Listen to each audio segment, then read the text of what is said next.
Hi guys, நம்ம மூவியில் ராம்லீலா படத்தோட ரிவ்யூ தான் பார்க்க போனோம். இந்த படம் தமிழில் தேட்டர்ஸ் எல்லாம் அவைலபிளாக இருக்குது. மறக்காமல் செக் அவுட் பண்ணி பாருங்கள்.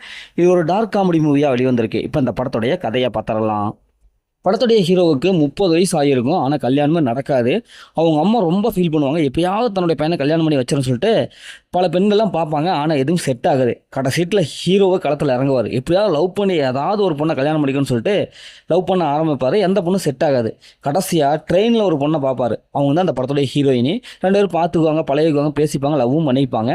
ஒரு கட்டத்தில் இவங்க ஒரு கண்டிஷன் போடுவாங்க ஹீரோயின். அது என்ன கண்டிஷனா, 6 மணிக்கு மேலே எங்கள் வீட்டுக்கு வரவே கூடாது அப்படின்ட்டு, ஃபோனும் பண்ணக்கூடாதுன்ட்டு. அதுக்கப்புறம் கல்யாண வேலையெல்லாம் நிச்சயதார்த்தமாக நடந்து முடிஞ்சிடும். திடீர்னு ஹீரோ 6 மணிக்கு மேலே அவங்க வீட்டுக்கு போய் என்னதான் நடக்குதுன்ட்டு போய் பார்ப்பாரு. அதுக்கப்புறம் ஷாக் ஆயிடுவார்.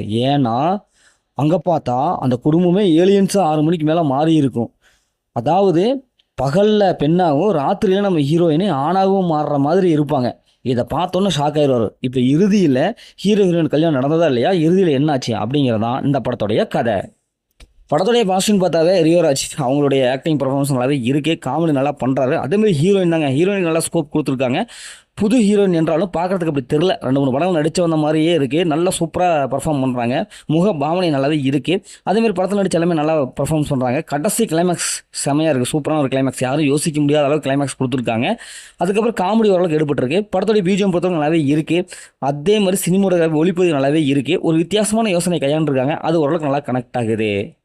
இந்த படத்தோட மைனஸ்னு பார்த்தா ஃபஸ்ட் ஹாஃபுங்க. ஏன்னா அந்தளவுக்கு இல்லை, வழக்கமான படமாக தான் இருக்குது. நல்லா தான் இருக்குது. ஆனால் செகண்ட் ஹாஃப் மிடில் வர போர்ஷன்லாம் கொஞ்சம் போர் அடிக்க ஆரம்பிக்குது. இவங்க ஸ்க்ரீனில் ரொம்ப குழப்பமான முறையில் கொண்டு போயிட்டாங்க.